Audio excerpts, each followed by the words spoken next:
Supreme court के नए regulations को लेकर लगातार छात्रों में आक्रोश देखने को मिल रहा था। पिछले कुछ दिनों से लगातार अलग अलग जगह से छात्र आंदोलन करते हुए दिखाई दे रहे थे, लेकिन अब सुप्रीम कोर्ट ने इस फैसले पर अंतरिम रोक लगा दी है। हम इस वक्त लखनऊ विश्वविद्यालय में मौजूद हैं, जहां पर तमाम छात्र जो हैं सुप्रीम कोर्ट का फैसला आने के बाद जश्न मनाते हुए दिखाई दे रहे हैं और लगातार सुप्रीम कोर्ट से जब से डिसीजन आया है तब से एक दूसरे को बधाई देते हुए दिखाई दे रहे हैं। आपसे शुरुआत करते हैं। आप लोग लगातार पिछले दिनों से आंदोलन कर रहे थे, मांग कर रहे थे कि जो ये रेगुलेशंस हैं इन पर रोक लगनी चाहिए और पुराने रेगुलेशंस कंटिन्यू होने चाहिए।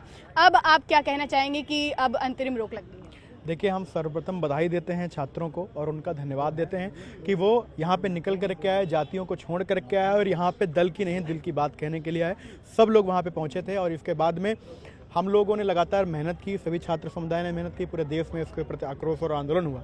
उसके बाद में माननीय उच्चतम न्यायालय ने इसके ऊपर अभी के लिए रोक लगा दी है और यूजीसी और सरकार के जो वकील थे उनको ये आदेश दिया है कि आप एक सभी सम्मानित और लोगों को लेकर के कमेटी का गठन करिए। अभी हम यूजीसी से बहुत विनम्र निवेदन करते हैं कि आप सबको समान अधिकार देने की बात करिए, सबको साथ ले चलने की बात कीजिए। आप प्लीज़ अपनी मनसा के अकॉर्डिंग हम लोग को बांटने की बात मत करिए। ये बांट इसलिए रहे हैं क्योंकि इनको पता है ये जैसा चाहे मनमाना व्यवहार छात्रों के ऊपर करें और छात्रों के साथ व्यवहार उनका शोषण करें। यानी इनका काम होता है महाविद्यालय विश्वविद्यालय के शोषण को रोकना, लेकिन ये छात्रों को आपस में बांट रहे हैं, जिससे विश्वविद्यालय जो विचार विमर्श का केंद्र होता है उसका ध्यान वहाँ से भटका करके डिग्री बेचने की संस्था बना दें। इसके ऊपर अभी माननीय उच्चतम न्यायालय ने इसके ऊपर संज्ञान लिया है। इसके हम पूरे छात्र समुदाय आभारी हैं और आगे ये अपील करते हैं कि प्लीज़ आप इस पर सबको से एक साथ ले चलने की बात करिए, बंटवारे की बात मत करिए। बराबरी की बात करेंगे, अच्छी बात है, लेकिन बंटवारे की बात मत करिए। यूजीसी ने कहा था इक्वालिटी के लिए ला रहे हैं, लेकिन छात्र इसको लगातार, आप लोग भी कह रहे हैं कि बंटवारे का फरमान था, ये जो रेगुलेशन था। किस तरह से, अगर हम इस चीज़ को समझना चाहें कि बंटवारा किस तरह से? देखिए ना, यूजीसी के आते ही हमारे जो 7 साल 8 साल पुराने संघर्षशील मित्र थे वो भी हमसे मतभेद हो गया। उनका भी मतभेद क्या कहें, हम मनभेद कहेंगे, मनभेद हो गया कि भाई तुम इसके विद्रोह में हो, हम समर्थन में, साथ नहीं हो सकता। तो कहीं ना कहीं देखिए, जिस तरीके से डिवाइड एंड रूल की जो पॉलिसी रही है ब्रिटिश सरकार में, कहीं ना कहीं उसको आज यूजीसी भी लागू कर रहा है। जब भाई पार्लियामेंट्री कमेटी की सिफारिश थी क्लॉज डी को ऐड करने का, आपने क्यों नहीं ऐड किया? उसमें तो आपका था ना कि चेक्स और बैलेंस करने के लिए हम इसमें पेनल्टी लगाएंगे, तो यूजीसी ने क्यों उसको दरकिनार किया गया? ये सवाल तो आज पार्लियामेंट्री कमेटी के चेयरपर्सन भी पूछ रहे हैं, उन्होंने कल ट्वीट किया। तो कहीं ना कहीं बहुत दुर्भाग्यपूर्ण है लोकतंत्र में कि इस तरीके से देखिए यूजीसी जैसी स्टैट्यूटरी बॉडी जो है, कॉन्स्टिट्यूशन के अधीन है, जो छात्रों को बांटने का काम कर रही है। मैं अगर हॉस्टल में पहली बार जब आया था तो मुझे ये नहीं पता था मेरे बगल वाले बिस्तर पे एससी होगा, एसटी होगा कि ओबीसी होगा, मुझे ये नहीं पता था, क्योंकि मेरे मन में वो चीज़ कभी रही नहीं। विश्वविद्यालय ने कभी वो नहीं सिखाया, हमारे परिवार ने कभी वो चीज़ नहीं सिखाया। बचपन से जैसे हम नर्चर होते हैं, जिस तरीके से नर्चर होते हैं, सबको लेके एक साथ चलने के लिए नर्चर किया गया है हमको। तो कहीं ना कहीं ये नियम आने के बाद जो है, जिस तरीके से मतभेद के साथ अब मनभेद भी हो गया है, ये बहुत दुर्भाग्यपूर्ण है। और माननीय उच्च न्यायालय ने इस पे जो स्टे लगाया है और केंद्र को नोटिस जारी किया, इसकी मार्च में सुनवाई है। इस सराहनीय पहल का हम लोग स्वागत करते हैं और ये संविधान के बराबरी के अधिकार की जीत है।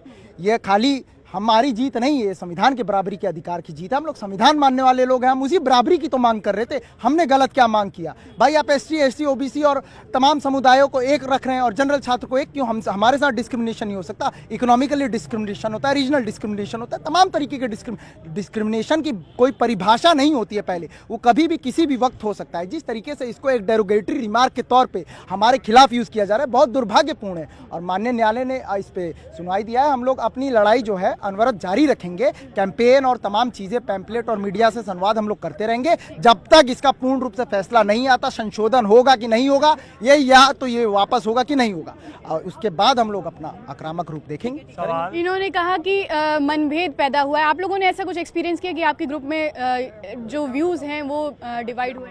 जी बिल्कुल। पहले तो हम न्यायपालिका का बहुत बहुत धन्यवाद करना चाहेंगे कि छात्रों के हित की बात हुई, छात्रों का हित सुना गया। मनभेद पैदा होने से पहले ही न्यायपालिका ने रोक दिया।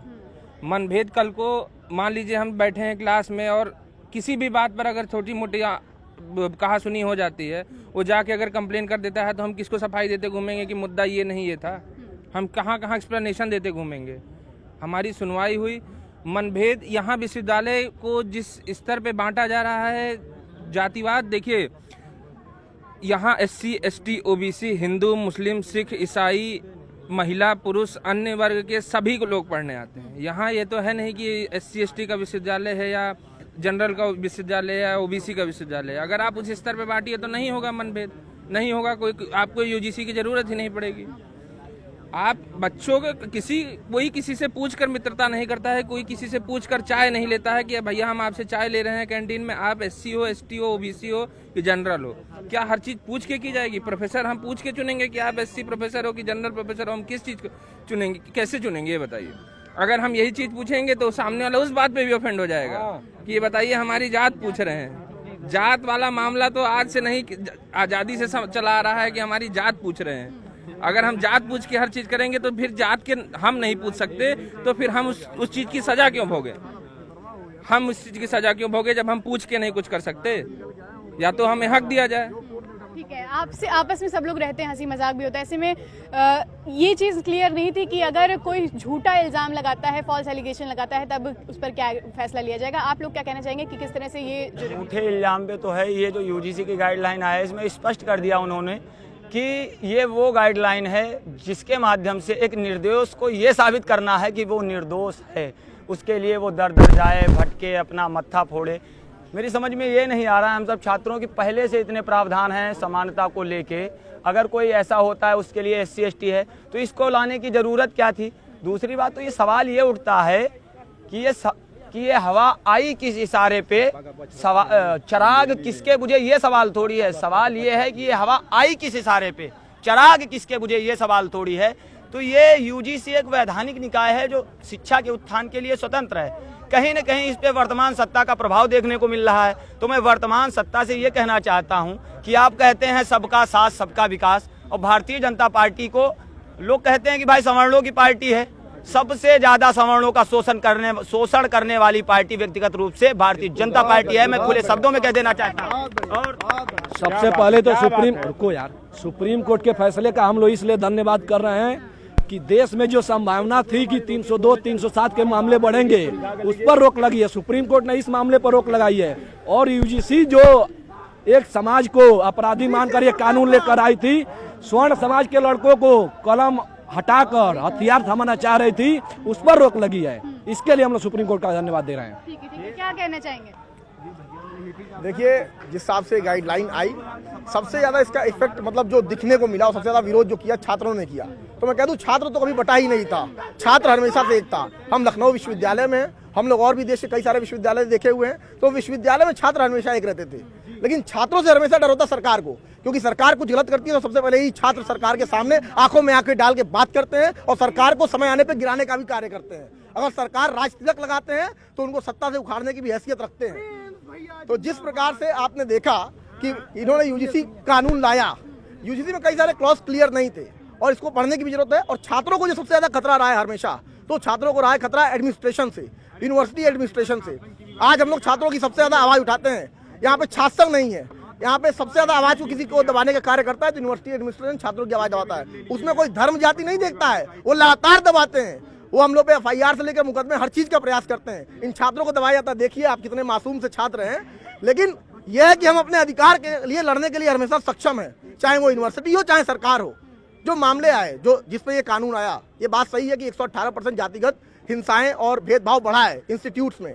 तो इसको लेके सरकार को एक बढ़िया से गाइडलाइन जारी करना चाहिए। इसको खासतौर पे एडमिनिस्ट्रेशन में इस चीज को लागू करना चाहिए, ना कि आपस में छात्रों में। और छात्रों को अगर कर रहे हैं तो इसके लिए एक बढ़िया से क्लॉज लेके आइए, नियम लेके आइए, फिर इसको लागू करिए। हवाबाजी में कोई नियम नहीं लागू करिए। धन्यवाद। क्लैरिटी आनी चाहिए। आप बताइए, आप बहुत देर से बोल रहे हैं कि क्या कहना चाहेंगे कि सुप्रीम कोर्ट की जो रेगुलेशंस पर रोक लगाई है, देखिए, किस तरह देख सुप्रीम कोर्ट के फैसले का मैं स्वागत करता हूँ।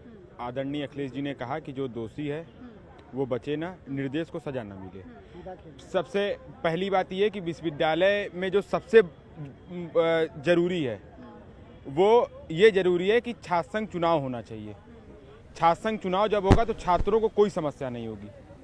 छात्र संघ समुदाय से जो छात्र राजनीति से बच्चे निकल के आते हैं वो एक जाति विशेष धर्म के नहीं होते हैं। इस विश्वविद्यालय में सारे लोग बैठते हैं। और क्या ये बात सही नहीं है कि संघी दलित छात्रों का शोषण कर रहे हैं, संघी समाजवादियों का शोषण कर रहे हैं, संघी NSYों का शोषण कर रहे हैं? इस विश्वविद्यालय में देश भर के संघी आके अपना कार्यक्रम करा सकते हैं और NSY का रौनक खतरी आएगा तो आप उसका विरोध करेंगे? सपा समाजवादी छात्र सभा कार्यक्रम करेगी तो उसको रोकने का ये लोग काम मैं करते हैं। बोलता हूँ देखिए, ये एक आप तो पुरानी स्टूडेंट यहाँ की रही होंगी, जब समाजवादी पार्टी की सरकार थी, यहाँ पे जो आपका बना हुआ ना वीसी ऑफिस के पास क्या बना होता है वो गेस्ट हाउस, तो गेस्ट हाउस जो है ना वो ऑफिस हुआ करता था यहाँ के अध्यक्ष का, मतलब छात्र संघ के अध्यक्ष का नहीं, छात्र सभा के अध्यक्ष का ऑफिस हुआ करता था। दूसरी बात, इनको हॉल नहीं मिलता, मिला तो था 1 साल पहले। मुद्दे से भटक रहे हैं। ये बताइए, अभी यूजीसी रेगुलेशंस पर बात करेंगे, नहीं यूजीसी रेगुलेशंस पर बात करेंगे। एक कमेटी बनाई गई थी जिसमें कई सारे मेंबर्स आ गए थे, आप लोग कह रहे थे कि जनरल मेंबर्स भी होने चाहिए उसमें। जी बिल्कुल होने चाहिए। मैंने जैसा कि आपको बताया कि भाई जनरल के साथ भेदभाव नहीं होता। आप चलिए ना, यहाँ दिखा रहा हूँ कि उनके पिताजी किसानी करते हैं, तब मुश्किल से साल का 2000-3000 रुपया उसको भेजते एक कमरे में रहने के लिए। तो जनरल के साथ शोषण नहीं हो रहा है क्या? इकोनॉमी आधार पे शोषण नहीं होता है, रीजनल डिस्पैरिटी पे शोषण नहीं होता है? बिल्कुल हो रहा है। तो सवाल यही तो है कि आप किसी विशेष समुदायों को रख दे रहे, जनरल का छात्र क्यों नहीं? भाई अगर मान लीजिए कोई, अब मैं तो कह रहा हूं कि पर्सनालिटी के आधार पे भी होता है। अभी हम लोग उत्तराखंड का केस, एक असम के लड़के को जो देखे थे आपने, किस तरीके से मॉब लिंच कर दिया, वो डिस्क्रिमिनेशन नहीं है। तो अगर यूजीसी इतना सोचता है तो भाई आप तो माइनॉरिटी को भी ऐड कर दीजिए और जनरल के एक छात्र को इकोनॉमिकली आधार पे भी आप ऐड कर दीजिए। और नहीं कर पा रहे हैं तो पेनल्टी का प्रावधान रखिए। आप ये भी प्रावधान रखिए कि कोई अगर ओबीसी वर्ग का है और उसने अगर SC/ST का किया तो उसके लिए क्या प्रावधान है। मतलब जन्म सिद्ध अधिकार खाली जनरल ही डिस्क्रिमिनेटरी है और कोई वो नहीं डिस्क्रिमिनेटरी हो सकता है। तो सवाल ये है, और प्रताड़ना तो ये प्रशासन करता है यूनिवर्सिटी का, ये प्रोफेसर्स करते हैं, ये जात पे नंबर देते होंगे PhD में। हम लोग तो आज तक नहीं देखे ऐसा। ये दौड़ाते हैं 10 चक्कर यहाँ से वहाँ तक छात्र को, ये जात पे नंबर देते हैं इंटरव्यू में, ये जात पे हॉस्टल अलॉट करते होंगे। हम लोग छात्रों के लिए ये नियम नहीं होना चाहिए, इन पे नियम होना चाहिए, इन पे कठोर कार्रवाई होनी चाहिए कि छात्रों को तंग करने का काम, शोषित करने का काम जन्मसिद्ध अधिकार इस प्रशासन का, यूनिवर्सिटी के, हम लोगों का नहीं है। हम लोग तो एक साथ रहते हैं, खाते हैं, पीते हैं। देखिए यहाँ सब समुदाय के लोग हैं। जिसने अभी बोला वो SC समुदाय का था, सब समुदाय के एक साथ हैं। हम लोग एक साथ मिठाई खा रहे हैं, सेलिब्रेट कर रहे हैं। ये प्रशासन के अंदर के लोगों की बात है कि वो आपस में काटने और बांटने का और राजनीति करने का काम करते हैं। उन पे कानून लागू होना चाहिए। यूनिवर्सिटीज पर सख्ती होनी चाहिए, ना कि छात्रों पर। आप बताइए कि कई सारे क्लॉजेस हैं इसमें, कई सारे रेगुलेशंस में जो नए नियम आए हैं उसमें ये भी कहा गया है कि 24 घंटे के अंदर क्या हुआ है, क्या फैसला है, उसको देखना है और साथ ही 15 दिन में उस पर एक्शन लेना है। तो आपको लगता है कि दबाव में कार्रवाई की जा सकती है? जी बिल्कुल। इसमें छात्र को अपराध करने से पहले अपराधी घोषित कर दिया गया है। ये कहीं ना कहीं बहुत गलत है। छात्र यहाँ विश्वविद्यालय में बहुत दूर दूर से बच्चे पढ़ने आते हैं, इस उम्मीद के साथ आते हैं कि यहाँ से कुछ पढ़ लिख के हम बनेंगे, और फिर छात्रों को उसके जात में भेदभाव करना ये गलत बात है। जहाँ पे छात्र एक साथ एक कमरे में एक थाली में बैठ के खाना खाते हैं, वहाँ पे भी ये छात्र को कहीं ना कहीं जातिगत भेदभाव में बांटने का काम ये रूल्स किया है। तो इसका विरोध हम लोगों ने किया है और सुप्रीम कोर्ट का इस पे रोक भी लग गया है। छात्रों में काफ़ी खुशी का माहौल है।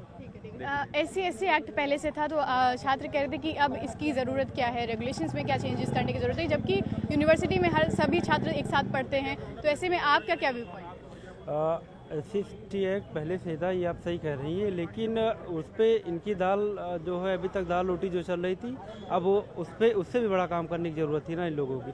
अब ये सोच रहे थे कि अभी 2027 में चुनाव है, बंगाल में चुनाव है, जगह जगह चुनाव चल रहे हैं सर, तो ये ध्यान भटकाने का काम कर रहे थे उस पर। तो अब ये सोच रहे थे कि अभी तक जातियों में बांटने का काम किए, अब छात्रों को बांटने का काम किया जाए। तो उसी के ऊपर ये लोग लेके आए थे, नया UGC कानून लेके आए हैं, और हमारे हिसाब से अब तो इस पर रोक लग गई है। बाकी अब जो है आगे देखते क्या होता है। इस पर क्या कहना चाहेंगे? इस पर यही हम कहना चाहेंगे कि इक्विटी कमेटी बनाई गई थी, इसमें कहीं भी इक्विटी दिखी नहीं। और सबसे पहली बात कि ये किसी भी वर्ग का जीत नहीं है, ये है छात्रों का जीत। छात्र ने अपना एकता दिखाया है।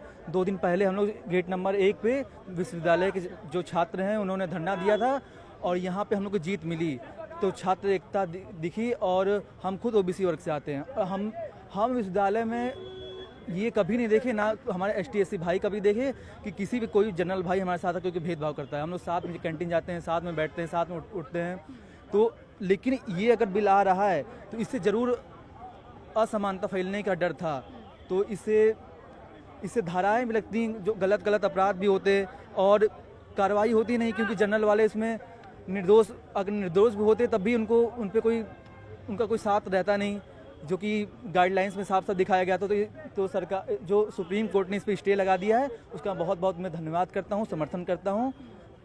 बिल्कुल, तो सुप्रीम कोर्ट ने फिलहाल स्टे लगा दिया है, तो इसका समर्थन में जो छात्र हैं तमाम दिखाई दे रहे हैं, एकजुट होकर लगातार पिछले कई दिनों से प्रदर्शन कर रहे थे। SC ST हो, OBC हो या फिर जनरल कैटेगरी हो, सभी छात्र मिलकर इस गाइडलाइंस पर रोक लगाने की मांग कर रहे थे और अब सुप्रीम कोर्ट ने इसका संज्ञान लिया है और रोक लगा दी है, जिससे जो छात्र हैं वो बेहद खुश नजर आ रहे हैं। कैमरा पर्सन मनोज छाई के साथ निधिका दीक्षित, न्यूज़ 18 लखनऊ।